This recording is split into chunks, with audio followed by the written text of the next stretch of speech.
Hello student, स्वागत है आपका हमारे इस यूट्यूब चैनल अवनीश सेंटर में। मैं अवनीश विश्वकर्मा आज आपको बायोलॉजी की क्लास में फिर से स्वागत करता हूं। आज हम देखने वाले हैं कि हमारा हार्ट जो होता है, ह्यूमन हार्ट, कैसे कार्य करता है। इसी के बारे में आज हमको पढ़ना है। ह्यूमन हार्ट, ये कैसे कार्य करता है, यही आपको आज जानना है कि हमारा हृदय जो होता है कैसे कार्य करता है। इसका कार्य क्या होता है, मुख्य काम क्या होता है। इसका कार्य जो होता है, ये हमारे पूरे शरीर में ब्लड को क्या करता है, सप्लाई करता है। यानी ये पूरे शरीर में ब्लड को लेकर के जाता है। किसके माध्यम से? धमनियों के माध्यम से, महाशिराओं के माध्यम से। और लाता किससे है? महाशिराओं के माध्यम से लाता है और महाधमनी के माध्यम से ले जाता है। सबसे पहले आज हम देखने वाले हैं कि ये कार्य कैसे करता है हमारा हृदय। हृदय में 4 कक्ष होते हैं, 2 ऊपर के आलिंद होते हैं और नीचे के 2 निलय होते हैं। और इसके बाद जो होता है, इसमें एक ऊपर अग्र महाशिरा होती है और नीचे क्या होता है, ऊपर अग्र महाशिरा होती है और नीचे पश्च महाशिरा होती है।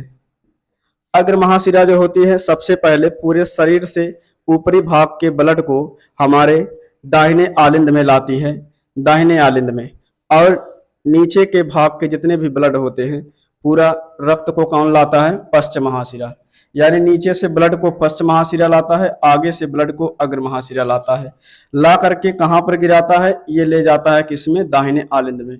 और दाहिने आलिंद में जो होता है, यहाँ पर अशुद्ध खून होता है। ये क्या है? आपका दाहिना आलिंद है। दाहिने आलिंद में सबसे पहले ब्लड आता है और इसके बाद दाहिने आलिंद में जैसे ब्लड आ जाता है तो ये आलिंद क्या होता है, जब पूरा आलिंद भर जाता है तो इसमें एक संकुचन की क्रिया होती है और ये पिचकते हैं। और जब पिचकते हैं तो ये वाल्व जो लगे होते हैं, इस वाल्व को कहा जाता है त्रिवलनीय कपाट। कैसा? त्रिवलनीय कपाट कहा जाता है। त्रिवलनीय कपाट जो होता है, ये ब्लड को कहाँ ले जाता है? निलयों में ले जाता है। यानी किस निलय में? तो आपके दाहिने निलय में ले जाता है। तो सबसे पहले ब्लड आपका अग्र महाशिरा और पश्च महाशिरा के माध्यम से आया दाहिने आलिंद में, और दाहिने आलिंद के बाद आपका ब्लड ट्राइकस्पिड वाल्व, कहने का मतलब त्रिवलनीय कपाट के माध्यम से आया ब्लड आपके निलय में, वो भी दाहिने निलय में। अब दाहिना निलय जो होता है, ये आपका फिर संकुचित होगा। यानी जब दाहिना निलय संकुचित होगा तो इधर से जो नली लगी रहेगी, इस नली के माध्यम से निकलेगा।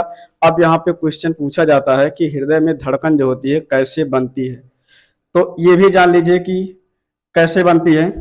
हृदय में धड़कन जो होता है, यहाँ पर लगा हुआ एक सेल होता है और यहाँ पर भी क्या होता है? सेल लगा होता है। दोनों स्थानों पे सेल लगा होता है।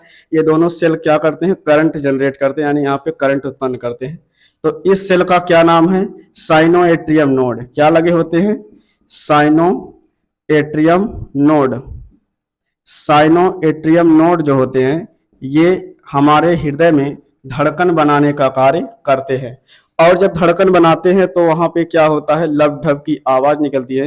ये क्वेश्चन बहुत बार पूछा गया है कि लब ढब का संबंध किससे है, तो इसका उत्तर हो जाएगा हृदय से। किससे संबंधित है? हार्ट से।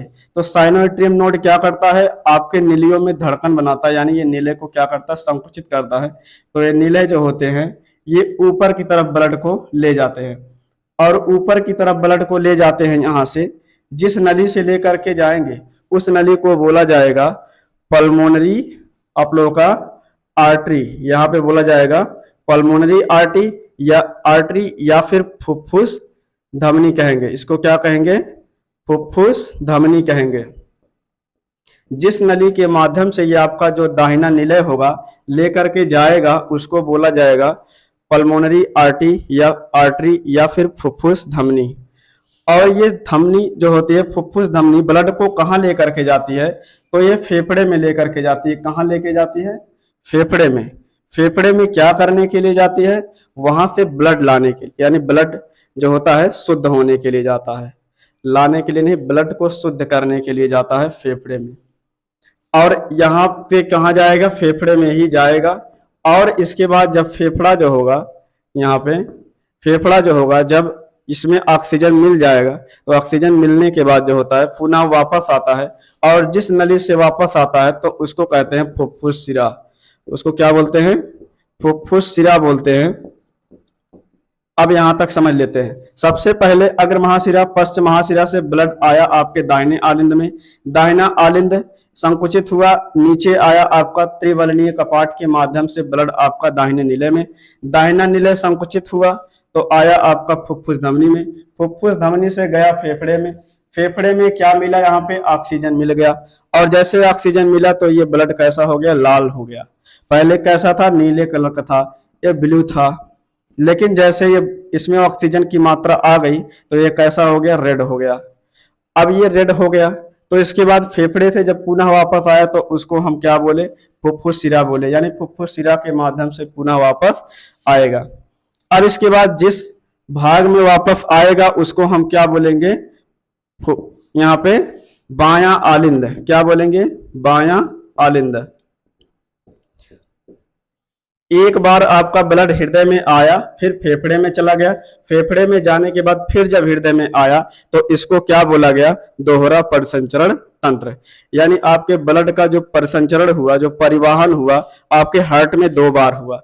क्योंकि पहली बार जब हार्ट में आपका ब्लड आया था तो अग्र और पश्च महाशिरा से दाहिने आलिंद में आया था, फिर इसके बाद फेफड़े में गया था, तो फेफड़े में जैसे गया फिर जब वापस आया ऑक्सीजन युक्त होकर के, ऑक्सीजनेटेड ब्लड जब आपका इसमें आया बाएं आलिंद में तो दोबारा हो गया आपके हार्ट में आ गया, तो इसीलिए इसको बोला गया दोहरा परिसंचरण तंत्र। लगभग जितने भी स्तनधारी होते हैं और पक्षी वर्ग के जीव होते हैं सब में लगभग दोहरा परिसंचरण तंत्र होता है।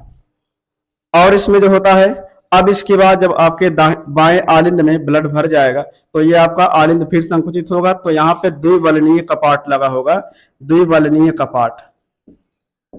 द्विबलनीय कपाट जो होता है ये क्या करता है, ब्लड को जो होता है आगे लेकर के जाता है। तो जब आगे लेकर के जाएगा तो फिर नीले में आएगा, और वो किस नीले में, बाएं नीले में आएगा, क्योंकि इधर दाहिना है, इधर क्या है, बायां है। तो बाएं नीले में जब आएगा तो ये जिस नली से जाएगा वो बहुत बड़ी धमनी होती है, इसको हम सबसे मजबूत धमनी बोलते हैं। आगे जो है जब ऐसे जाएगा तो इसको क्या बोलेंगे, महाधमनी, इसीलिए इसका नाम क्या दे दिए, महाधमनी। महाधमनी को इंग्लिश में क्या कहा जाता है, एरोटा। महाधमनी, महाधमनी में जाता है और महाधमनी को एरोटा कहा जाता है। इसमें पूछा जाता है क्वेश्चन कि हमारे शरीर की सबसे मजबूत धमनी कौन सी है, तो महाधमनी यानी एरोटा है। या फिर सबसे मजबूत खून की नली कौन होती है, तो एरोटा होती है, यानी महाधमनी होती है। आगे है आपका, फिर से एक बार हम देख लेते हैं। यहाँ पे जो है सबसे पहले पूरा ब्लड जो है अग्र महाशिरा पश्च महाशिरा के माध्यम से कहां पर आया, सबसे पहले शुरू में आपके अग्र महाशिरा और पश्च महाशिरा के माध्यम से आया दाहिने आलिंद में। दाहिने आलिंद के बाद आपका ब्लड जो है आया इधर किसमें, दाहिने निलय में, और दाहिने निलय में आया, दाहिना निलय में। दाहिना निलय के बाद आपका ब्लड आया इधर, संकुचित हुआ, ये गया फुफ्फुस शिरा में, और फुफ्फुस धमनी में गया, शिरा में नहीं, धमनी में गया। धमनी में जाने के बाद वहां पर संपर्क हुआ किससे, फेफड़े से। यानी दाहिना निलय जब संकुचित होगा जो जाएगा फेफड़े में, फेफड़े से फिर वापस आएगा किसमें, बायां आलिंद में। और जब बायां आलिंद में ब्लड आ जाएगा तो नीचे फिर चला जाएगा द्विबलनीय कपाट के माध्यम से बाएं निलय में, बाएं निलय में जाएगा। और इसके बाद जो है जब बायां निलय आपका संकुचित होगा तो ये महाधमनी में चला जाएगा। महाधमनी, जैसे महाशिरा था वैसे महाधमनी है, तो महाधमनी में चला जाएगा। महाधमनी के माध्यम से आपके पूरे शरीर में सप्लाई कर दिया जाएगा, यानी छोटे छोटे धमनियों में, छोटे छोटे धमनियों के बाद आपके जो है छोटी छोटी केशिकाओं में भेज दिया जाएगा, फिर केशिकाओं से आपकी कोशिका तक ऑक्सीजन को पहुंचाया जाएगा। यानी ब्लड ही एक ऐसा जरिया है जिसके माध्यम से हमारी कोशिकाओं को ऑक्सीजन मिल जाता है। ब्लड में आपका ऑक्सीजन घुल जाता है और यही ऑक्सीजन ले जाकर के कोशिकाओं को दे दिया जाता है। वहां पे जो होता है ये माइटोकॉन्ड्रिया होता है, और माइटोकॉन्ड्रिया में जब ऑक्सीजन से क्रिया होती है तो वहीं पे जो होता है एक क्रेब्स चक्र चलता है। क्रेब्स चक्र में जो होता है क्या होता है, उसमें वहीं पे एनर्जी का निर्माण होता है। क्रेब्स चक्र जब चलता है तो वहां पे 36 और 38 एटीपी दोनों बनता है, जिसमें से अगर प्रोकैरियोटिक कोशिका होगी तो उसमें कितना बनेगा, 38 एटीपी, और यूकैरियोटिक होगी तो 36 एटीपी एनर्जी का निर्माण होता है। अब इसके बाद इसमें जो है जब यहाँ पे ब्लड आ गया तो इसके बाद ये आया नीले में। अनिले कैसे ये संकुचित होगा? आपका साइनोएट्रियम नोड के द्वारा। यानी साइनोएट्रियम नोड क्या करता है? ये हृदय को धड़काता है। तो साइनोएट्रियम नोड को क्या कहा जाता है? हृदय को धड़कने वाला, चाहे आप लोग यंत्र कह दीजिए, चाहे जो भी कह दीजिए। और यही चीज जो होता है, अगर मान लीजिए किसी व्यक्ति में जो है खराब हो गया, यानी उसके हृदय की धड़कन क्या हो गई? रुक गई, तो यहाँ पे जो साइनोएट्रियम नोड है, इसी के स्थान पर पेस मेकर लगा दिया जाता है। क्या बोलते हैं? Pacemaker. यानी पूरा हार्ट जो होता है बंद नहीं होता है, ये केवल जो होता है उसका साइनोएट्रियम नोड जो होता है जब बेकार हो जाता है, फिर खराब हो जाता है, तो उसमें क्या होता है? पेस मेकर लगा दिया जाता है। और पेस मेकर को क्या कहा जाता है? कृत्रिम हृदय कहा जाता है। क्या कहा जाता है? कृत्रिम हृदय, यानी मनुष्य के द्वारा बनाया गया हृदय कहा जाता है। मनुष्यों ने जो हृदय बनाया है, और ये किससे बनाया जाता है? तो लिथियम हाइलाइड का। इसका लिथियम हाइलाइड का बनाया जाता है।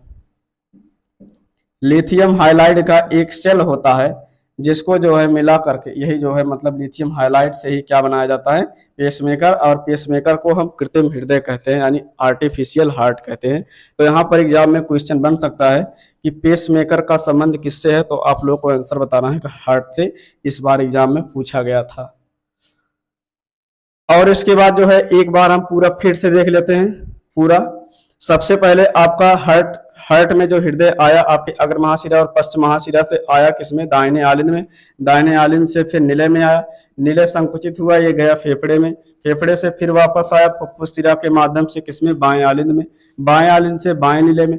बाएं नीले जब संकुचित हुआ तो महाधमनी के माध्यम से आपके पूरे शरीर में भेज दिया गया। और यहाँ पे धड़कन कौन बनाया? ये साइनोएट्रियम नोड। और साइनोएट्रियम नोड जो होता है, ये जो होता है ये प्राकृतिक हृदय है, यानी प्रकृति द्वारा बनाया गया है। और ये क्या है? कृत्रिम हृदय है, पेसमेकर जो होता है। फ्रेंड्स, अगर ये वीडियो अच्छा लगा हो तो लाइक, शेयर और सब्सक्राइब कर दीजिएगा। Thanks for watching.